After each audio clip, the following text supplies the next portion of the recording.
Good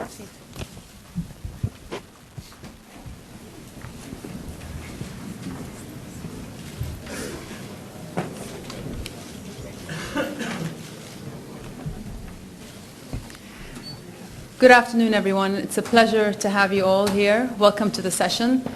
It is both a pleasure and a novelty for me to be here today, to be moderating this session, to be the griller, not the grilled. But don't worry, I know what it's like to be a panelist, so I'll be very gentle with you. We're here today to talk about activism. We're here to talk about charity, about civic engagement and philanthropy. Topics that are very important to all of us, because no matter where we sit, where we come from, there is always someone either across the street from us or on the other side of town or across the border who could use a helping hand.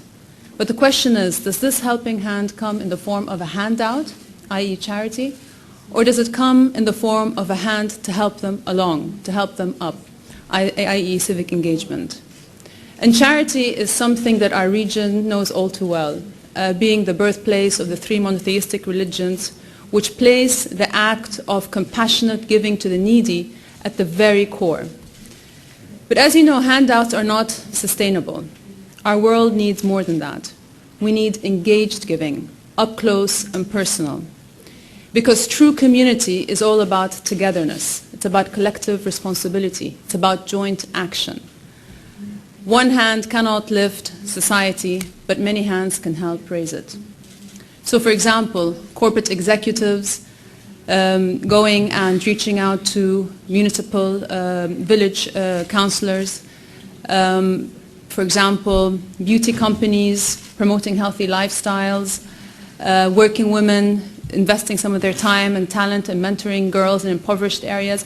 All that is civic engagement. All that is about more active giving.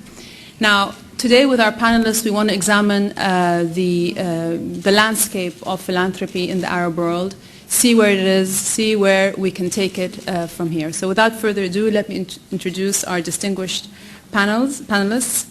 We have Dr. Barbara Ibrahim, the director of the Gerhardt Center for Philanthropy and Civic Engagement at the American University in Cairo.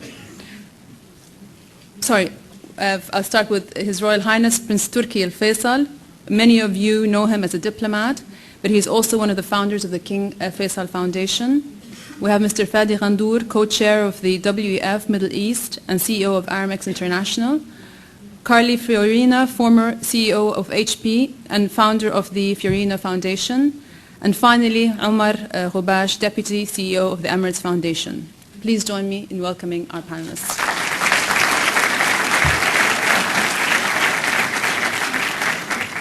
Now, I'd like to conduct this in a conversational, casual manner, so please, at any moment, if you feel like jumping in to make a comment, to ask a question, please feel free to do so. I think we'll start off with just talking about philanthropy in general and trying to clarify some issues to our audience.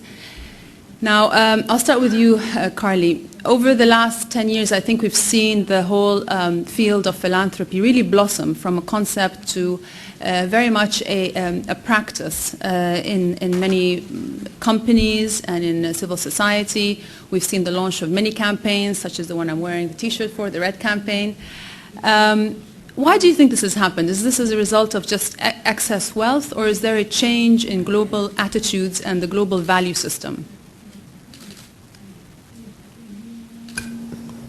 Well, certainly I would like to believe the latter. And I think there is, on many people's parts and many institutions' parts, a growing realization that a global world is an interdependent world.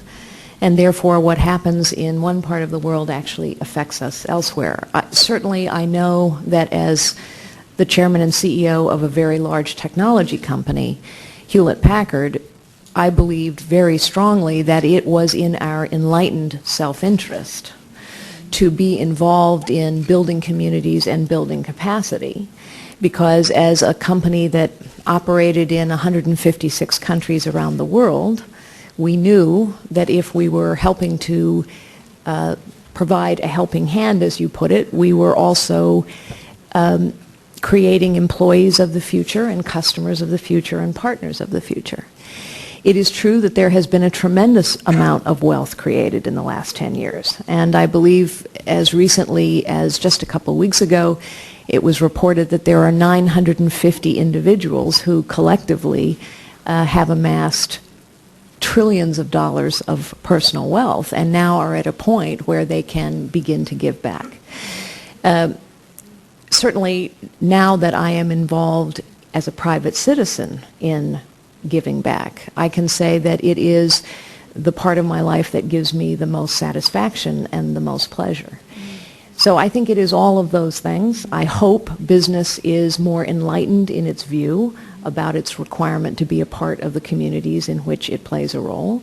I hope that people increasingly are aware that interdependence means we all are impacted by the fortune or misfortune of those around us. And I do think there is more individual wealth. And you said that there is a strategic interest, so it wasn't just a matter of you doing this out of charity, not just out of compassion, but out of a realization that your own corporation stands to benefit, because being sensitive to your political and social landscape also affects your bottom line. Has it affected the bottom line, do you think, the kind of charity work that you did at your corporation? Certainly, I think it does. I think it requires, however, a company to take a view that is a bit longer than a quarter or a year. Mm-hmm. I think there's no denying that if we think about the world in which an individual or in which a company operates over a multi-year period, that communities that are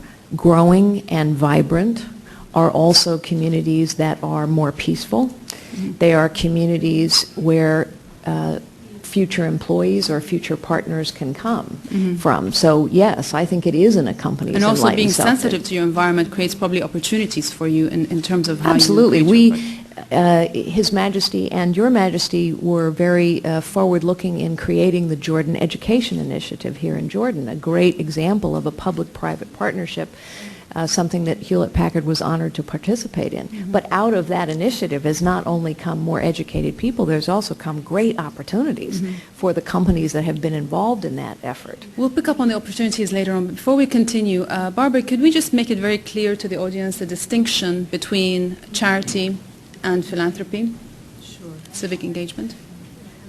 Charity is obviously a very well-known part of human generosity in our part of the world. Some would say that it originated here. But usually charity is limited to meeting the immediate needs of the disadvantaged. So you could think of it in a way as consumables. Food, medicine, clothing, blankets, things that will be gone in a very short time, and people will be hungry again.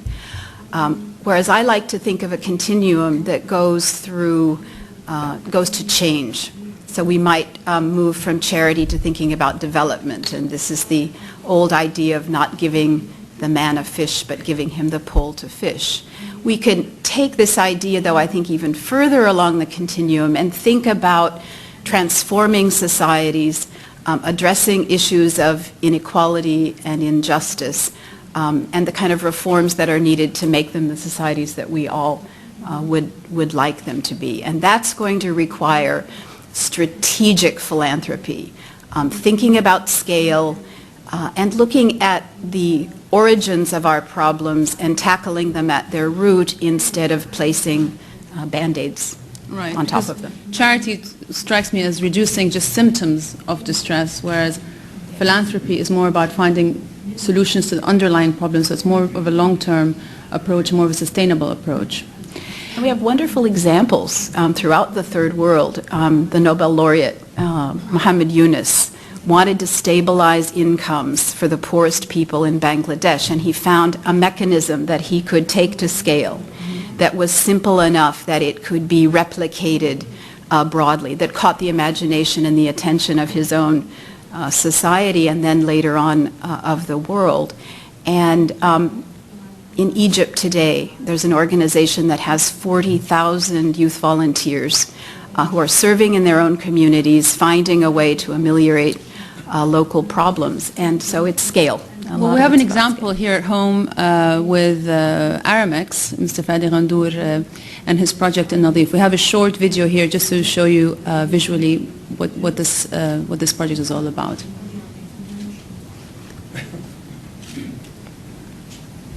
صباح الخير يا استعطية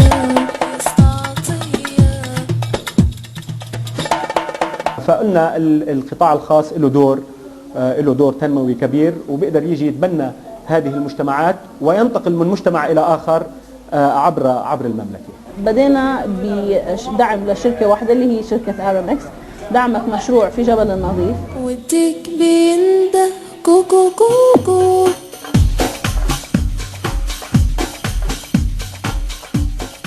المبدأ الأساسي تبعها أنه نحن مش رح نقرر شو أولويات الجبل، أهل الجبل وأهل المنطقة هم اللي بيقرروا شو أولوياتهم. بينده كوكو كوكو.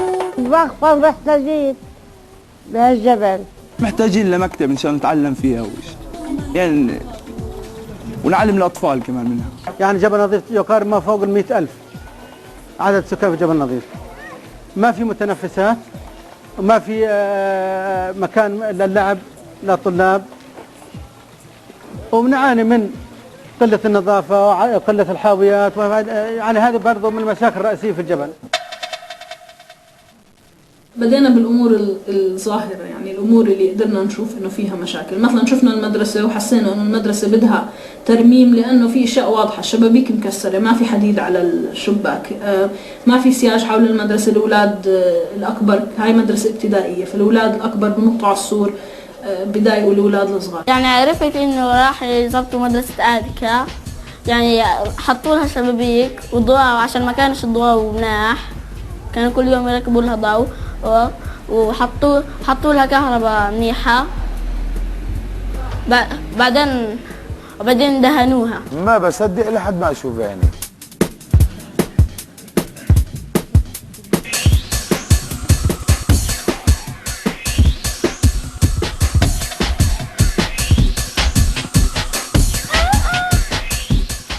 طبعا جلسة الإصغاء نحن بنسمع للقصة، وبعد ما نخلص قراءة القصة فكرنا كتير، وفكرنا أول نعمل مشروع فني أو كذا. بالنهاية طلعت الفكرة اللي هي انعملت بمحلات تانية بالعالم، إنه خلي الأولاد يصوروا صور من محيطهم، وهاي الصور تعكس لنا إحنا كيف حياتهم، شو الأشياء الحلوة وشو الأشياء السلبية اللي موجودة بحياتهم.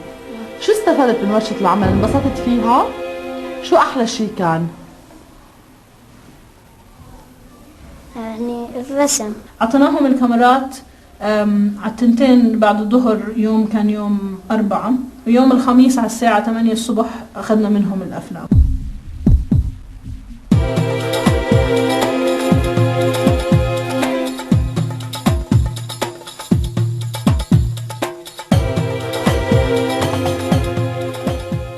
حصلت على منحة دراسية من المؤسسة العربية للتنمية المستدامة من صندوق مصعب خورمة. أنا اسمي فراس إبراهيم، محمد إبراهيم، بدرس الجامعة. هذه المؤسسة يعني قدمت لي كثير يعني تسهيلات بمجال تعلمي. فالمؤسسة العربية للتنمية المستدامة فعلا قدمت لي تسهيلات كبيرة، يعني أنا كنت نفسي وأهلي ما كانوا يعني متوقعين انهم يدعموني 100% يعني. طوعت هون بالمؤسسة قبل 6 أشهر. استفدت انه كيف اكون اعمل مع روح الجماعة، وكيف التعاون بيننا وبين بعض، كيف اكون قيادية للمجموعة اللي انا فيها. هي بمقابل يعني الجهد اللي عم بتعبوه معنا، العمل التطوعي كتير قليل صفة، فاحنا والعمل هذا التطوعي لخدمتنا وخدمة افرادنا ومجتمعنا ووطننا، وطبعا بالتالي يعني منطقتنا اللي احنا عايشين فيها.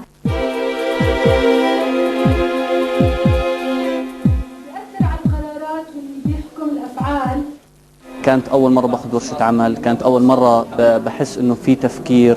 استفدنا كثير من آراء اللي انعرضت في هاي الورشة. الواحد توسعت آفاقه أكثر، صار يفكر بشغلات تانية أكثر من كان أول. كثير كانت مفيدة لنا. شيء حرية مطلقة، ما في شيء اسمه حرية مطلقة، أنا حرية ضمن عاداتنا، ضمن ديننا، ضمن إسلامنا. بس يمكن الورشة هاي كتير كان حطت لي كتير أساسيات ما كانت موجودة عندي. يمكن أعطتني شوي كمان قوة شخصية ما أخذتها من الجامعة، ما أخذتها من قبل، من دراستي قبل. كان التفاعل كتير كبير، وكان في تواصل كتير كبير باللغة وبالتعبير. اشتغلوا بمجموعات، سمعوا بعض، تحديتهم بكتير أسئلة، وبعتقد انه اجتزت معاهم الحد الاول من حدود اطلاق حرية التفكير بالمعنى الحقيقي، لاني اعلنت بنهاية الورشة انه الهدف هو في الحقيقة انه نبدأ نطلع على المسلمات ونبدأ نحكي فيها.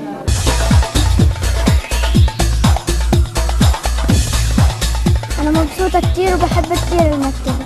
مركز المؤسسة راح يكون بجبل النظيف، فنحن مش جايين من عمان الغربية ولا جايين من أي مكان آخر. مركزنا في الجبل لحتى نضلنا دائما مع أهل الجبل بهمومهم وبقضاياهم. سوف نجد ونسعى للذهاب إلى مجتمعات محلية أخرى، لكن عملنا دائم. فنحن أهمنا مش بس إنه نحن نشتغل من خارج الجبل في الجبل، علينا تمكين أهل الجبل، تنظيم أهل الجبل لدائما طرح قضاياهم. بنفس الوقت بقضية بشكل موازي بنكون موجودين في مناطق أخرى في المملكة إن شاء الله. والله مرينا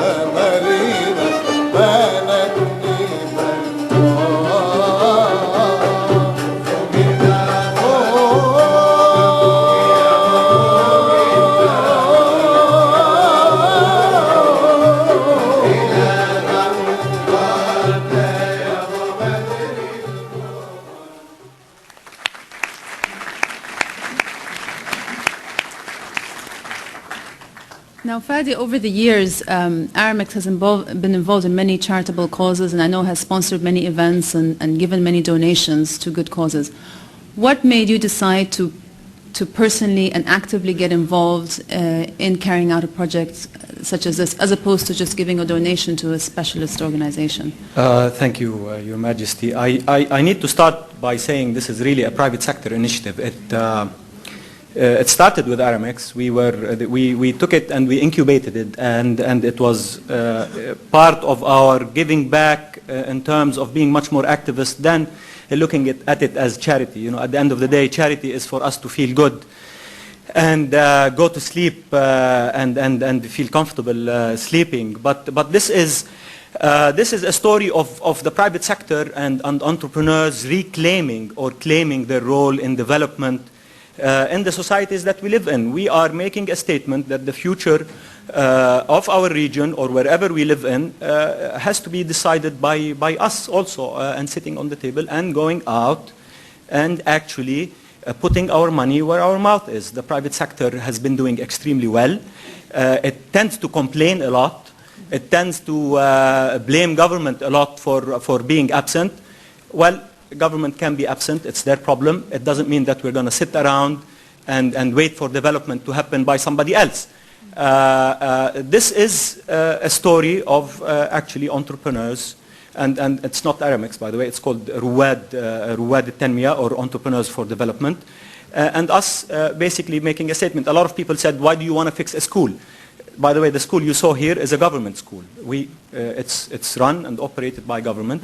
We're already fixing 6 schools now in that community. So we came into that community and adopted it completely, and are looking at it as in a holistic approach to development. So it is not charity. It is not just giving these guys. The people that you see in here that got the scholarships, we have about 200 people now, and a couple of them we will probably hear from them later. Fantastic people.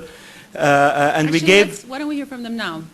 We have Muhammad and Sharihan. Sharihan and Muhammad are 2 of our... We'd love to hear from you. Can you stand up, please? And they'll tell their story. حابين بس نسمع منكم. محمد، انت كنت عم بتشارك وعملت تطوع بالجبل. ممكن تحكي لنا شوي عن تجربتك؟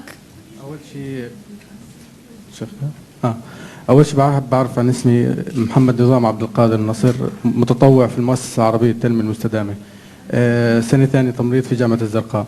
طبعا أول شيء يعني كعمل تطوع هو إشي بيظهر من داخل الإنسان، مش إنه واحد بيجبر عليه، لأنه شو ما في عنا إحنا من طاقات، من هوايات، بنحب إيش إنه إحنا نظهرها. بس الأهم من هيك إنه كان بدنا مؤسسة كان بدنا مكان او بيت انه يدعمنا ويعطينا هاي الامور. فوجدت المؤسسه العربيه انه خير بيت وخير مكان، لانه استطعت اني اظهر هواياتي واظهر اسلوبي عن طريق قيام بورشات عمل للاطفال. كان دور بالقراءه مزبوط، مش مثلا اعطاهم نوع من المهارات، نوع من التميز، مثل كتابه قصص باسلوب حر، كتابه يوميات. هاي الشغلات كمان كان بعيد عن دور كاني معلم، بعيد عن دور المدرسه، نوع انه بحس فيه بتميز، بحس فيه بدور انه هو مثلا بيقدر يكتب اي شيء. بس انت ليش بتعمل هاي الشغله؟ شو شعورك انت لما بتعمل هذا الشغل؟ اول شيء انا مش يعني انا بحب اعمل هاي الشغله. ليش؟ لانه لقيت انه يعني انا بدي افيد المجتمع. اول شيء لانه في عندي طاقات زي هيك، ليش ما افيد المجتمع فيها؟ شغله ثانيه انه يعني شيء حلو هيك، شيء انساني، انه مثلا واحد يعمل مع اطفال صغار ممكن يستفيد منهم، وهو كمان ممكن انه يفيد، ما بضر. شغله ثانيه يعني انا من طريقه عملي انه عملنا يعني ورش عمل، فدنا الاطفال باللغه، قويناهم في كتابه القصص، كتابه اليوميات، كتابه فحس الطفل انه هو يعني فعلا في حدا مهتم، يعني غير انه دور المدرسه، غير انه دور مثلا بجوز المدرسه تكون نوع من الملل، فاحنا بعيد عن جو الدراسه. فانت حسيت انك انت عملت كمان فرق بحياه الاطفال هذول؟ اكيد. وسمعت انه حصلت على بعثه منحه منحه دراسيه خلتني اكمل دراستي في الجامعه. في اي جامعه؟ منحه I'd like to add انه المنحه هي باسم مصعب خرمة، هو أحد شهداء التفجيرات الإرهابية اللي صارت في الأردن في شهر 11 سنة 2006 5. فنحن إحدى الطرق لأن نرد على هذه العمليات الإرهابية أن نعطي إلى المجتمع بطريقة إيجابية وليس بطريقة انتقامية. فنحن كنا إيجابيين. It's part of our giving back in terms of development and letting people feel that there is hope at the end of the day, and that there are people from both sides that care and are willing to put their necks out and make sure that they are invested in the community that they live in. نسمع منك كمان عن تجربتك في الجبل. أول شيء اسمي شريهان مسور وبدرس حقوق، طبعا أنا سنة ثالثة. بدايتي مع المؤسسة كانت تطوعية بحتة. كان هدفنا إنه نرتقي بجبل النظيف كجبل منزوي، مثلا بجوز ناس كتير في الأردن ما بيعرفوا، أو مثلا قضيته مش معروفة كتير، أجواءه الأطفال الموجودين فيه. طبعا كانت الفكرة موجودة في أذهان أي شاب أردني إنه يقوم بتطوير الأردن بفضل جلالة سيدنا أبو حسين وستنا أم حسين. يعني كان إنه عندنا هدف من الأول، بس كان بدنا حدا يشجعنا، إنه حدا مثلا يحكي لنا إنه مثلا هينا وراكم انتوا، يعني اعملوا هذا الشيء واحنا معاكم. كانت بدايه المؤسسه انها هي شجعتنا انه نعمل اعمال تطوعيه مع الاطفال. كان الشباب في جبل نظيف عندهم حاجز انه ما بدنا نحكي، ما عندهم اي حوار. مثلا تيجي تحكي معهم بيقولك لا احنا معلش ما بدنا نحكي، ما بدنا نطلع. ليه ما بدهم يحكوا؟ كان عندهم حاجز انه هم مش متعودين على هذا الشيء، انه الدراسه مش متوفرت لهم كلهم، فكان عندهم حاجز بالحوار. فاجت طبعا المؤسسه كسرت هذا الحاجز بشكل كبير بالنسبه لجميع الفتيات قبل الشباب. طبعا صار في عندنا تطور كتير كبير للمرأة، إنه تحس إنها لها دور فعال في المجتمع، إنها من حقها تدرس.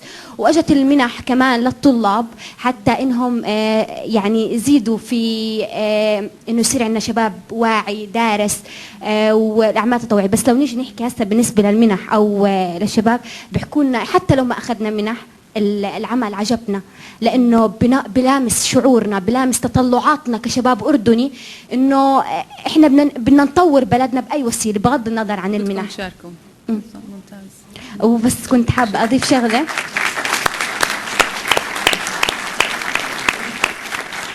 بس كنت حابه اضيف شغله لكل حضور، جهودكم فعاله، يا ريت تكونوا تساعدونا بقدر المستطاع. احنا بحاجه هلا لكم توفوا معنا حتى انه يعني نتجدد اكثر ان شاء الله. ان شاء الله. شكرا. Just as a follow-up, Fadi, in the West, when the private sector gets involved in social causes, sometimes they're met with a lot of skepticism and massive skepticism and ulterior motives. For example, if you have an oil company that's trying to help out with environmental issues, their purpose is sometimes brought under suspicion. Have you faced this kind of skepticism, and is it any different from the skepticism that's faced in the West? Massive skepticism. My friends here didn't accept me early on in the community, but I am proud that they feel probably that I am, and we are, meaning the institution, we are part of the community, we are ingrained in them. The skepticism came in, who are you, why are you coming here, we're neglected. I mean, government doesn't come here. Why would somebody from the private sector want to give his money, and what do you expect in return? The only group that is active over there is an ideological group. And then we question how the gap was filled by people that expect something in return from the community. So we came with an apolitical agenda, and we said, we're here to give back, and we're here to empower you at the end of the day, because we're here to make our role obsolete. Because once they're empowered, we will need to move on. I mean, if we, at the end of the day, if they are going to feel that we are going to be continuously needed in the community, well, it's not going to work. So skepticism was all over the place. That private sector, why here? What do you want in return? People questioned that because part of the area is a refugee camp. That we were told that we might be Zionists. It might be an American conspiracy. This is money laundering. You name it, and they, what I love about them is they say it to your face. No, they tell you, one guy came to me, I said, I know where your money is from. It's American banks. They came here and they were we were attacked in mosques. I need to tell you that. And government was skeptical, I should say. Government was skeptical, still skeptical. We don't get the tax breaks. By the way, we just got a letter from the Ministry of Finance refusing to give us a tax break on the money that is being given to the community. Fine. We're still going to give, whether government likes it or not, or whether the community likes it or not, or whether the people that question our motives or not, we're there. We finally, by the way, found a modus operandi between us and the organizations that are working there, that this is community work. Whatever they're doing, we're doing. It's the same story at the end of the day. But I also need to say that part of government is also cooperating with us. For instance, the school, it took us a couple of months to convince the school that we need to fix their school for free. And now we have about 6 schools. Once we proved that we were going to do it, 6 schools call us, the headmistresses call us actually now and tell us, can you come and fix our schools for us? And we don't only fix schools, we have extracurricular activities for the students, as you saw. So it's not only about infrastructure, it's about the infrastructure of the mind. And that is so essential. And the discussion groups that you heard about earlier today, one big story that we were told, and I'm sorry I'm taking too long, but I'll close here. I have to interrupt you. Please do. Just keep going, I know. One thing that we were told early on, that boys and girls are not going to be meeting in one room. That is the first condition that we were told, and the only place that boys and girls meet in that community is in our community center. And a political story. You dress as you like. You say whatever you want. This is about you. It's not about us. We're only making the facilitation process so that you come and tell your story to each other.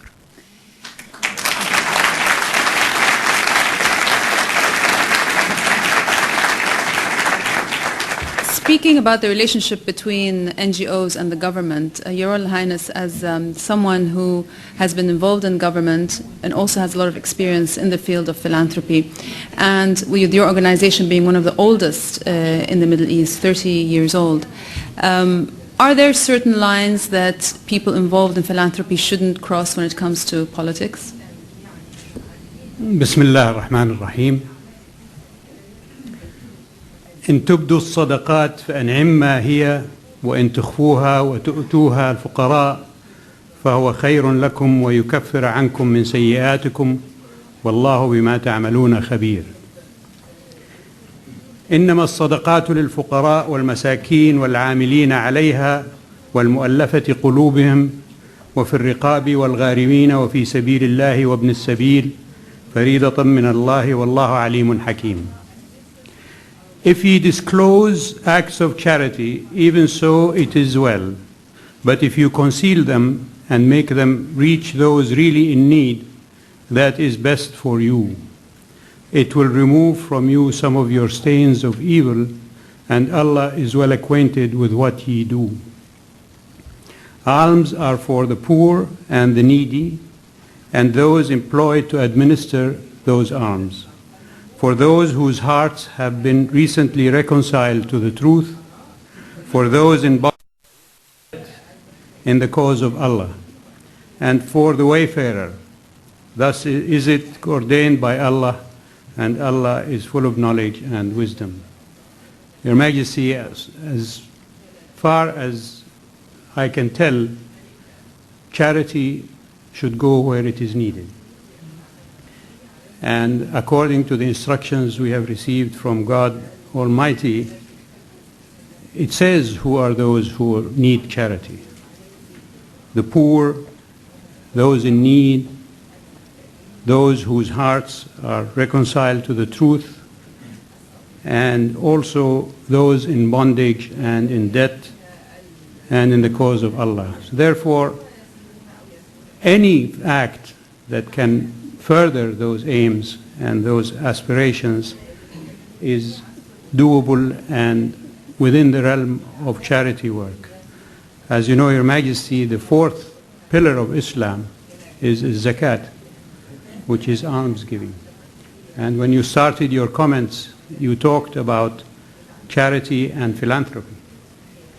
And I can't see any separation between the two, because philanthropy definitely gives a long-standing and strategic outlook on charity that makes charity viable for a longer period of time. And this is what the King Faisal Foundation has tried to do since its establishment a little more than 30 years ago. Coming from an interview that the late King Faisal gave, his last interview actually, in which he was asked, what do you foresee for Saudi Arabia in the future? And he said, I see Saudi Arabia as a wellspring for humanity. And when he died, God bless his soul, his children decided to establish the foundation on those principles.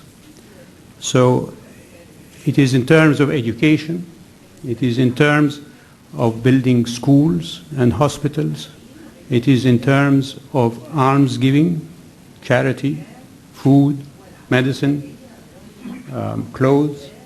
All of these acts have to be encompassed within the framework of charity work.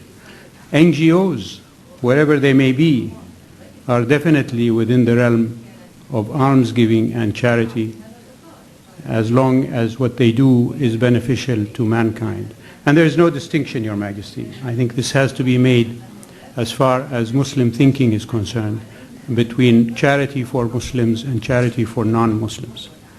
It should cover all of those in need, regardless of their origins or creed or their color.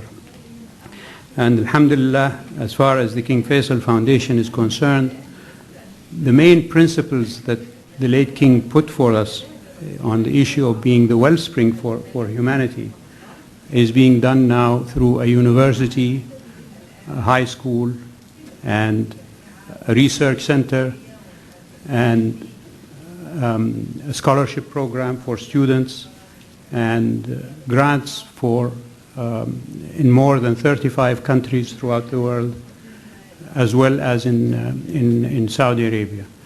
And it has also, fortunately, set a standard for others to follow, and we see more such foundations. And today, of all days, when we're talking about philanthropy, the good news that Sheikh Mohammed bin Rashid has established a fund of $10 billion for the benefit of the Arab world, that is something that should be applauded and recognized by everybody.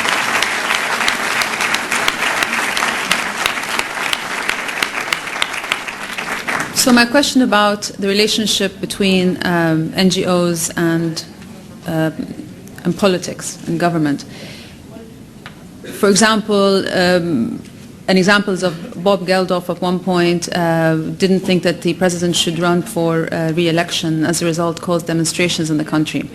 Are there certain lines that philanthropists should not cross when it comes to politics? And anyone could feel free to answer this question. I think it's a very important question. May I say that it depends what you mean by politics, Your Majesty. In today's world, I think when you say politics that has to do with raising the living standard of people, or providing education for the needy, or a hospital that may meet the requirements of a community, or any of such activities, it could be part of a political program.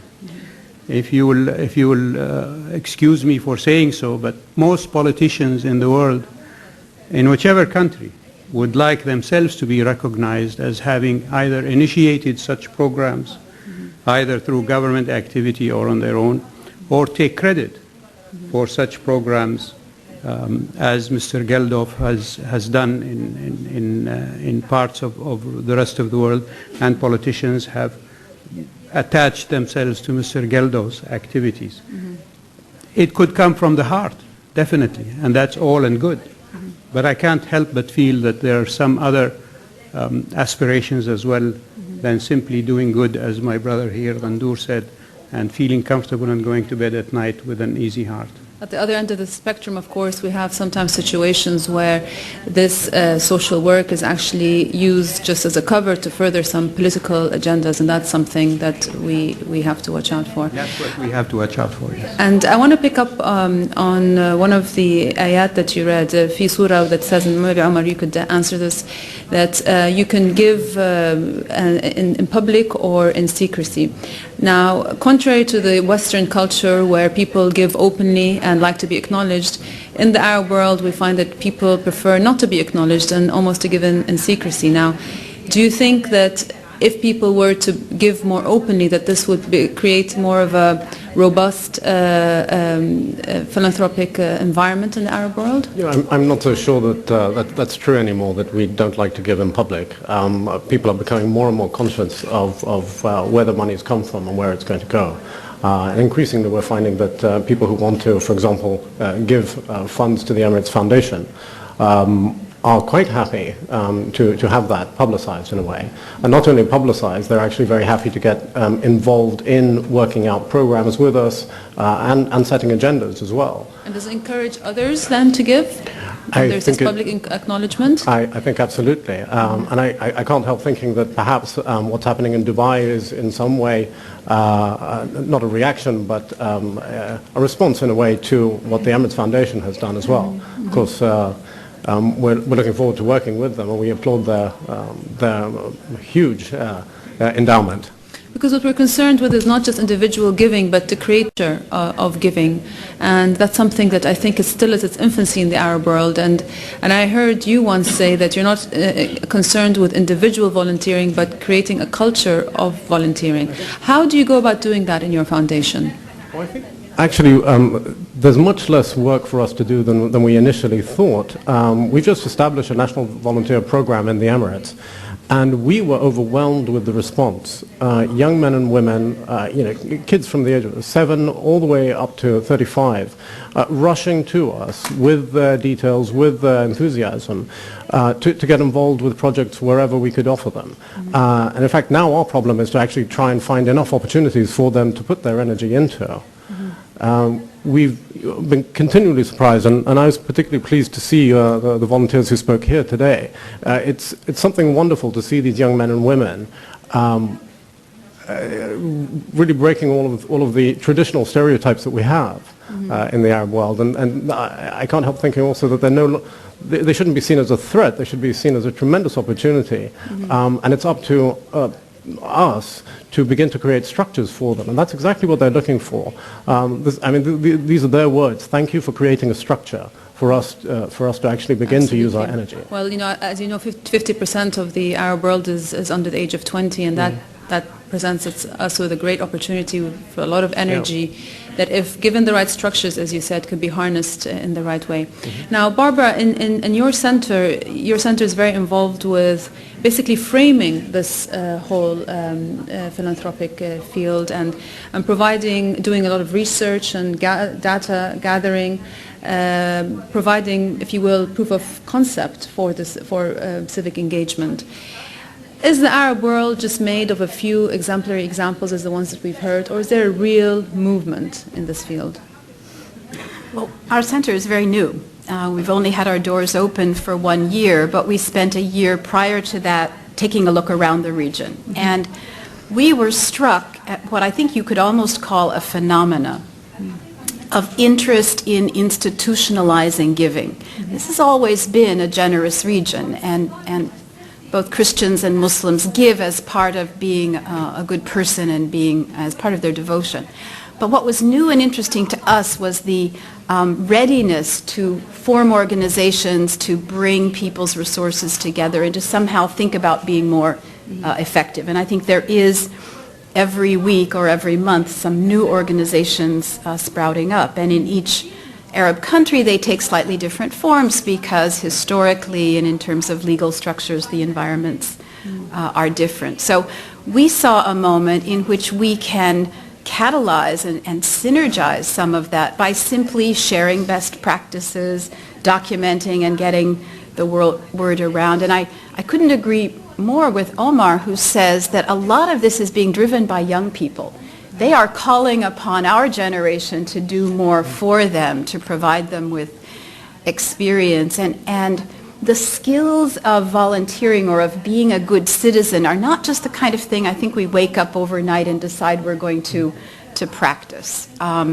They require structure, as you were saying. We need to help kids learn how to form teams, organize committees, plan and carry out and analyze and think about mistakes and how they correct them. And it doesn't have to start big. I think one of the problems that I notice moving around the Arab world is how much we love to criticize things at the national level and talk about politics. Mm-hmm. But the same people that spend quite a bit of time doing that are ignoring problems right in their neighborhood or in their backyard where they could begin to come together and form those building blocks of experience and skills. Well, it looks like we have the right ingredients for a thriving philanthropic movement.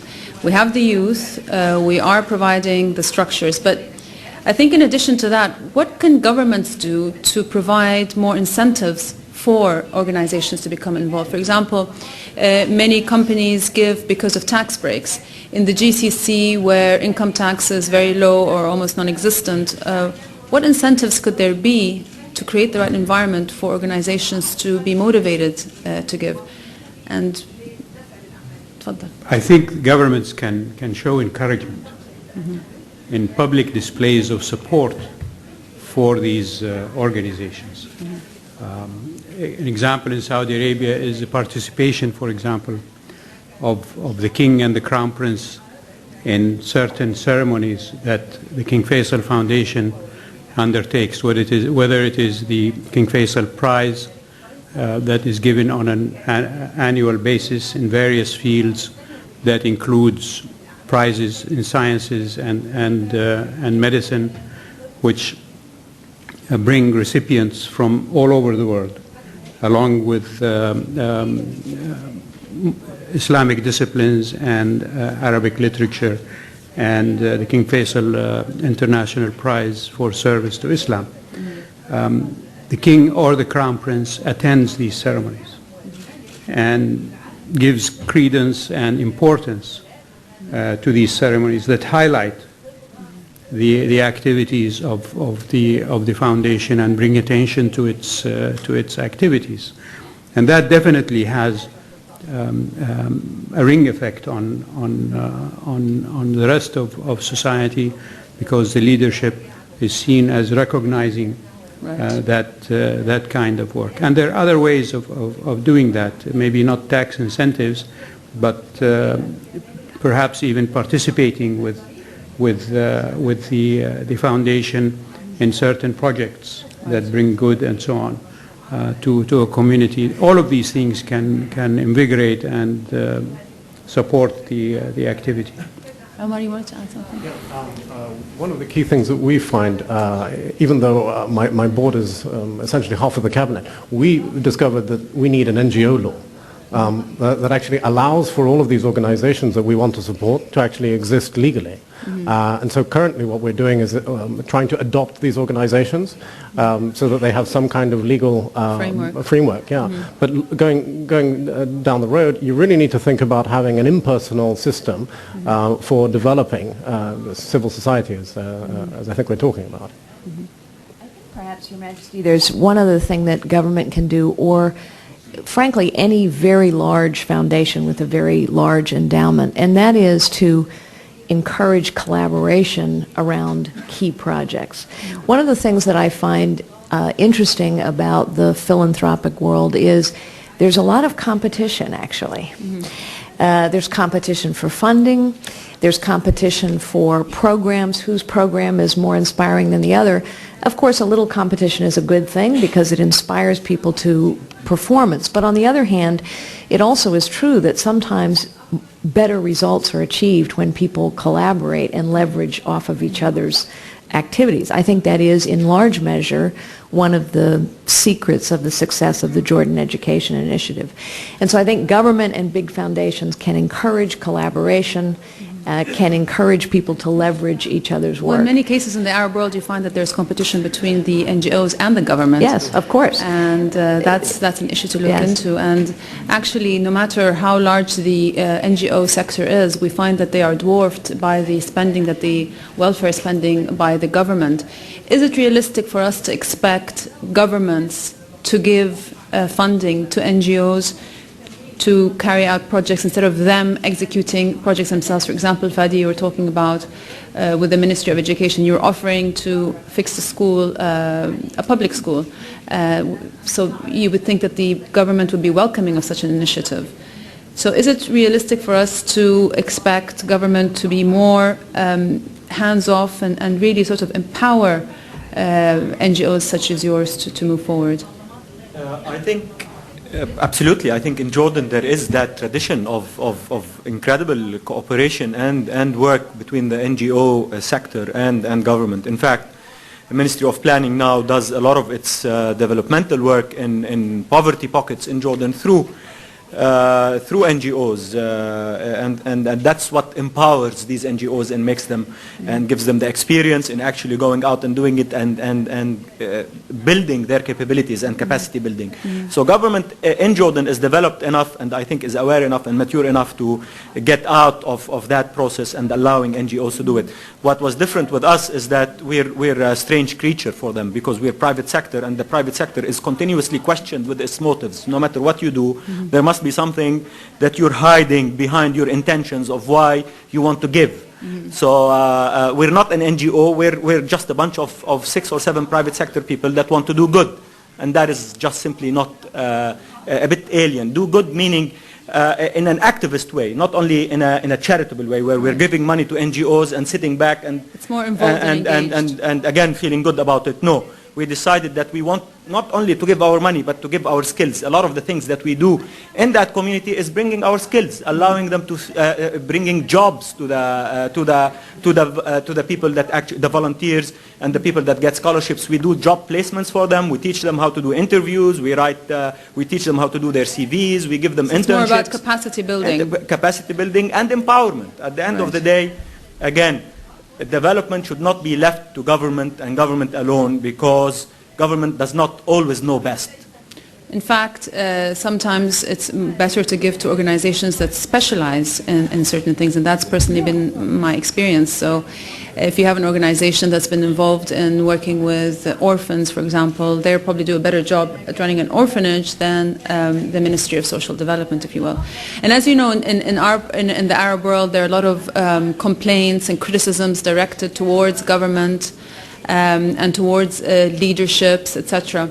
And there's always a quest for democratization. I feel that building a strong civil society paves the way for that. If you have an empowered civil society, then then that lessens the role of government and increases decision-making to the people, and therefore moves us towards more democratic practices. Your Majesty, I must tell a story that occurred the first time I came to Jordan for the very first regional World Economic Forum that was held here. It was before this beautiful conference center was built. We were in the tent. And the air conditioning It was a little hotter. But I recall being on a panel, and the panel was discussing, among other things, the politics of the region, and this was in 2003, so there was much to discuss. And at the end of the panel, we all walked off, and I had noticed during the panel that there was a security guard standing, listening very intently. And when we went back into the green room, I said to him, I introduced myself and said, you know, I noticed you were listening, and he told me a little bit about himself. He was Egyptian, and he had come here. And I said, well, what did you think about this discussion? And he said something very wise, I think. He said, you know, we talk a lot about politics, and politics is very important. But in the end, it's all about economics. Mm-hmm. And what he was talking about, of course, was, to your point, politics is easier if there's opportunity. Mm-hmm. Opportunity exists if people have capacity. It really is, I think, the difference between charity and activism is money and time and people focused on building capabilities so that people can create their own opportunities and have the confidence and the empowerment and the enablement to do so. And so I think he said something very smart. It really is all about economics, and government can help, the private sector can help, private individuals can help, but I think we have to focus our efforts on creating opportunities and creating skills and capabilities that are sustainable. Carly, if you'd share with us your personal experience moving from a corporation that was obviously for-profit, focusing on the bottom line or maximizing shareholder returns, to being in the field of civic activism and engagement. What was that transition like for you? And do you feel that you could do more in the realm, in the NGO realm, rather than the corporation? Well, certainly there are differences between being in the not-for-profit world or the NGO world and the for-profit world. I had a very strong view as a chief executive that it was in our company's enlightened self-interest to be engaged in communities and to help build capacity. And one of the I have taken many of the lessons that we learned in that work into my work today. So for example, one of the lessons we learned that my colleagues here also know is that you cannot go into a community and impose goals and objectives. The community must understand and develop its own objectives and own those objectives. Secondly, we learned that skills, particularly management skills, are as important sometimes in a community as money. How are goals established? How is progress measured? How are constituencies formed to deliver against those objectives? Those are management skills, and so sometimes the most important thing that can be given is not lots of money, but people to actually go in and help build those capabilities. So the point I'm trying to make is many of the lessons that we learned, that I learned personally, being engaged in community and capacity building as a corporate executive, I've taken into the private world. I guess the other thing that I would say is, and I could tell so many stories to illustrate this, but we've seen many of them in the film that we just saw. One of the very important things that I think anyone who is passionate about this needs to really believe, and we see it demonstrated over and over again, is that every single individual has enormous potential. It really doesn't matter how poor they are. It doesn't matter where they live. None of that matters. Every individual has incredible potential. And so I think applying even little bits of money, little bits of time, as well as billions of dollars of money and years of time, I think if that money and time is focused on unlocking potential of individuals and building capacity that is sustainable, that's a worthy goal. It's all about just giving opportunity. And creating opportunity. Creating opportunity. And, you know, over the past years, we've actually seen so many changes in the relationship between NGOs and the private sector. They used to view each other with suspicion, and now they're realizing that they have a strategic interest in working together, that they can both benefit from one another. And we've seen people like yourself moving from the private sector into the NGO sector and from the NGO sector into the private sector. They never would have imagined working together, but then now it's happening. And also recently we've seen a trend of hybrid organizations that are neither public organizations nor private sector, nor are they NGOs. They are organizations that are born out of a sense of social purpose as well as financial promise. And, you know, I think we would hope that we would see those kinds of organizations emerging in our part of the world. But on that note, I think let's open the floor to take some questions from the audience. Anybody would like to direct any questions? Please. Hello, good afternoon. My name is Herman Uzcategui, and I'm here representing Starbucks Coffee Company. And this discussion has been fascinating, because in Starbucks, we developed a business model that managed to do well while doing good. And some of these discussions we're having here are very close to our heart. We've been able to, in a very relatively short period of time, our company was founded, to create a business model based entirely on people. And Carla, you commented about the relationship between the private sector and the citizen sector, because I believe that in addition to the public sector, the private sector, there is a sector racing very fast, and it's the citizen sector, social entrepreneurship, and many other things. So just wanted to share with you that the success we have been able to expand in different parts of the world has been linked to one component, and is the component of people. Everything that we do has been related to people, and within the company we say that we are not in the coffee business, but we are in the people's business serving coffee. And this is from selecting a partner. Do you have a question? Well, the comment or are is... you just promoting Starbucks? No, I'm not, my intention is not promoting Starbucks, but adding a comment to the panel that a company that has been able to create a different business model that could be used as a reference for the discussion. I just wanted to make a comment. Thank you for the opportunity. I think, hello. And I think now, after this advertisement, I think you should distribute some coffee for all of us now. Thank you. Samar? Thank you, Your Majesty. Samar Hash Hassan, Mahara consultancy firm. I have a question. Actually, it's a comment and a question.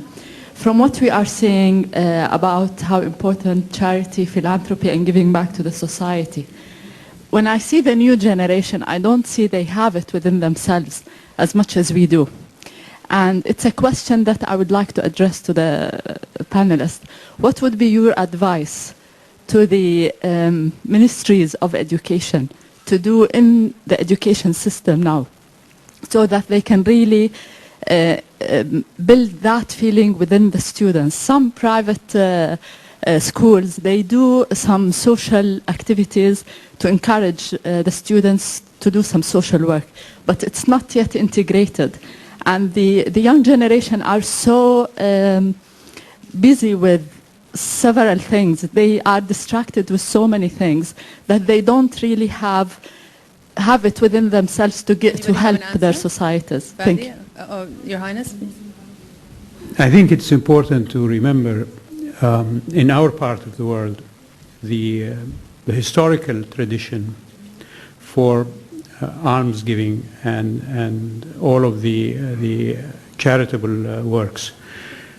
At one time, just as an example, making pens was financed by charities in the various towns, whether in Damascus or Baghdad or other towns in the Arab and Muslim world.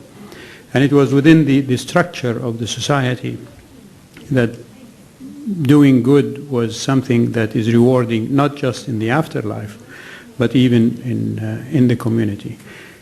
I think since the Second World War, with the introduction particularly of the new educational curricula that spread throughout the Arab world in particular, much of that history and tradition and so on was either neglected or removed from practice.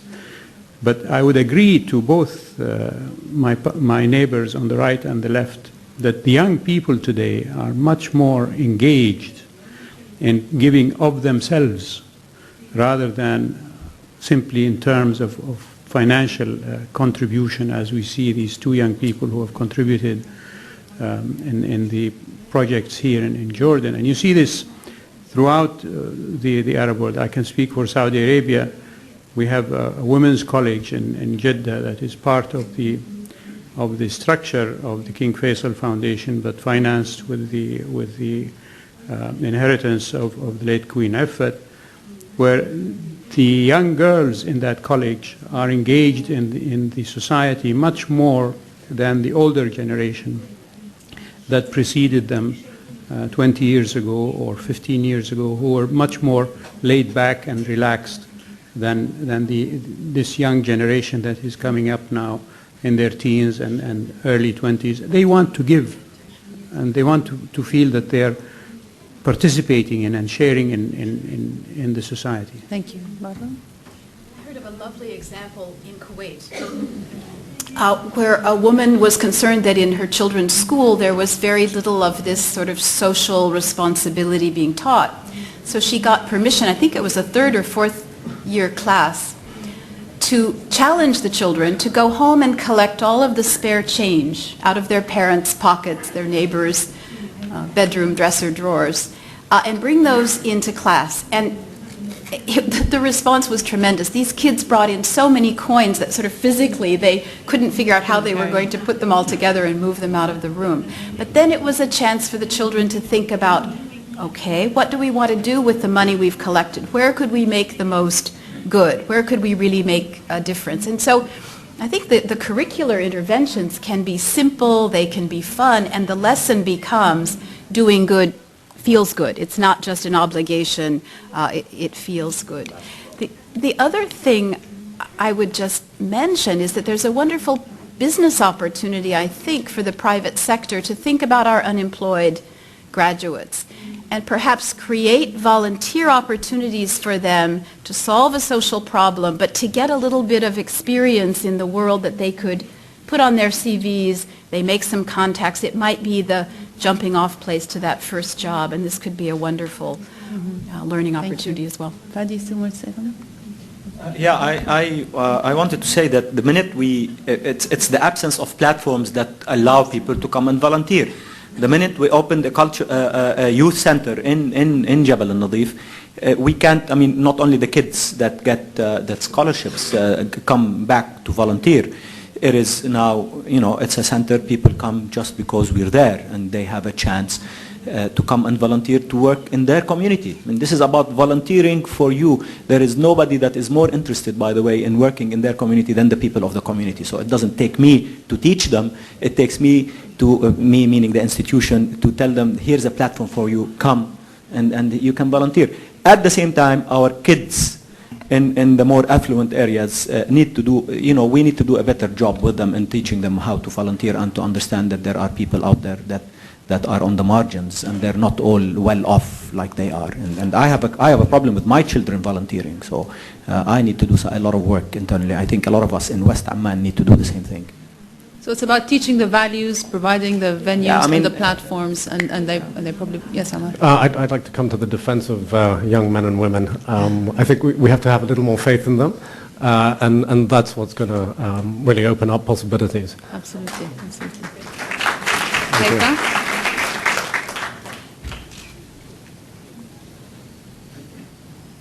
Thank you, Your Majesty. Actually, I would like to give an example of one of the partnership that we did, United Nations, private sector, government, non-governmental organization, and volunteer. And when we established the e-village in Jordan, it was one of its kind in Jordan. And we launched it at the partnership of Her Majesty Queen Rania. And we have a lot of volunteers, and all of them young. We have United Nations volunteers, more than 20. In addition to this, we are serving 11,000 people in both Lib and Bleih. It's a community e-village beside Madaba. And what we did, we renovated the whole building, the old buildings in the community, and we established a lot of community centers. Among these, radio station community centers and Cisco academies, Microsoft academies, radio film club, etc. So it's an example in Jordan that we did, and I believe that we have to encourage the young people all the time to work on this issue. Thank you. We have a question back there. She's been raising her hand for a long time.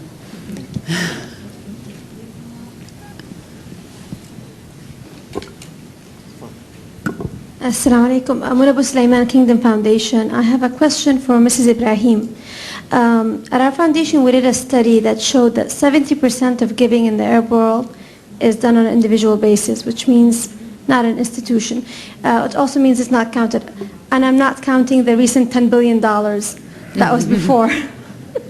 But I just wanted to ask you, from your center's point of view, have there been any kind of studies that show how can we harness that kind of giving into a more institutionalized form? Good question. Very good question. I think some giving will always remain individual because of the religious obligations of zakat. But we could certainly be thinking more creatively about how zakat funds are used. We heard from His Royal Highness about wayfarers, for example, being a category that deserve to receive zakat funds.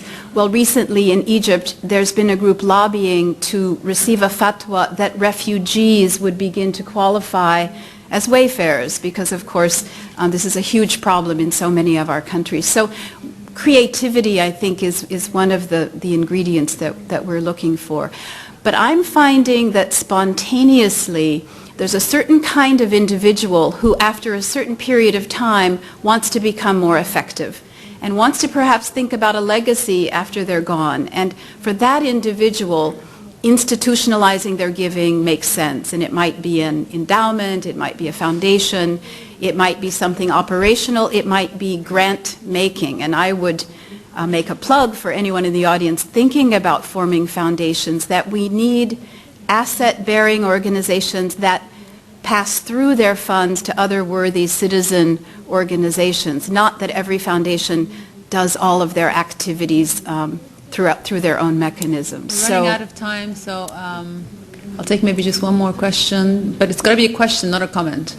You in the back there, you've been very determined. No. So hello, Andreas Heinecke, Dialogue in the Dark, a social enterprise, and I have a real question. Does social entrepreneurship plays a role in Jordan, and is it on the track to work with Ashoka or with Schwab Foundation? Yes. Back there. The questions are not directed to me, I'm only moderating. Okay, simple question, simple answer. I'm on a break today. Well, thank you. I totally agree with you, Your Majesty, about that the NGO and private sector are working more in harmony nowadays than ever. But I think, or I believe that we should move beyond this. My suggestion or question, I hope you agree with me, why don't the private sector groups, let's say, use the NGOs as a tool of change in the local community or even as a national wide? Let's say since the private sector has the money And we know, and we all know that the money talks. Okay, let the money talks, but let the NGO works by let them give them the support or the platform so they can work and change using the young people, like a couple of youth. We have just heard them. Just like what Mr. Omar said, that we should be some more faith in our young people, because we can expect more from them, and I'm sure that we can have a lot of them. Thank you. Well, collaboration, I think, between sectors was something that was discussed, and I think we're moving in that direction. While everybody's enthusiastic about, okay, we have to, by popular demand. I'm Landon Bowling. I was for some years head of the Lilly Endowment before the Bill Gates days, was the third largest foundation in the world. And I've had the great honor of being one of the many advisors that His Royal Highness Prince Turki consulted prior to the formation of the King Faisal Foundation. So I have a great sense of identity with this gathering and the wonderful initiative that Your Majesty has carried here. I learned something out of the foundation world that I would like to share with you. One thing that I discovered very soon after I got into this role of being a philanthropoid was that no matter how much money you had available, and we had some billions of dollars available, there's never enough. 95% of your requests would have to be turned down. So how do you help to expand the funds that are available? And that's what I think is the great challenge to us. The philanthropic pie is not a limited area. It is expandable infinitely. And it seems to me that part of our job in the philanthropy field is to encourage other people to get involved, to increase the number of foundations, the number of NGOs. And part of this, and I think perhaps the most useful thing that I did in my days of being head of a philanthropy, was to set up a program for the training of NGOs in how to raise money. Literally guiding them. Many times we'd say, we have to tell you no for your request, but we'll make available to you an advisor to show you how you can strengthen your boards and increase the funds that flow to you. This is an enormous, universal kind of challenge, and we have many ways of expanding the people who participate in it. While everybody's excited about raising their hands, I just want to ask very quickly, how many of you would like to be involved in social causes or in some kind of charitable work? How many are currently involved in such activities? So we're preaching to the converted then. I think we have to wrap up this session, and I just want to thank our very distinguished panelists for your enlightened input, and just to say that, civic engagement is good at all levels. At the global level, I think it paves the way for real multiculturalism, for societies reaching out to one another. At the national level, I think it really provides the human resources for vibrant civil society and for social cohesion, so that money is not just concentrated among a small group of people. And at the personal level, I think, I've seen so many very successful CEOs, people who have made so much money, and yet they're always very enthusiastic about talking about their social projects. They never talk about their business. They never talk about the companies they're running or how much profit they made. They talk about the little school that they fixed or the little center that they built to help women and children. That's what gets them going. And I think that's what gives people the sense of fulfillment. And they're not mutually exclusive. You can do business and do good in this world. And I think that provides a perfect balance for everybody. So get out there and do it.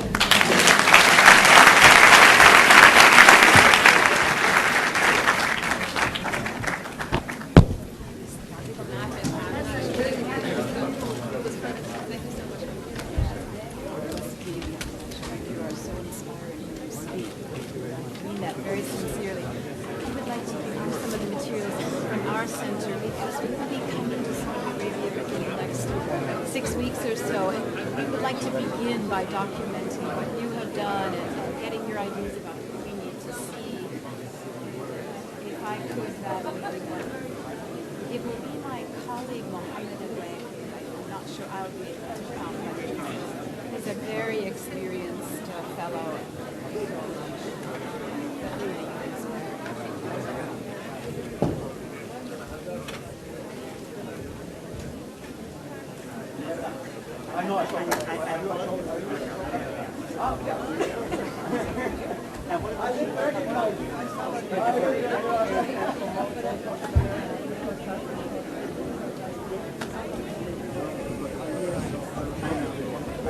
When are you leaving? Not till Monday morning. Monday morning? Yes. Maybe we'll see you tomorrow. I hope so. Okay. I hope so. Thank you.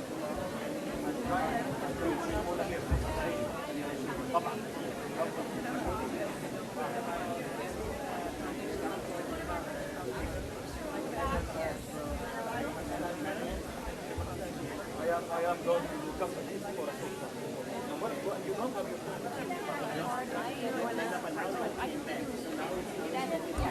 Okay, so I'll look to see you out. I'll see you out.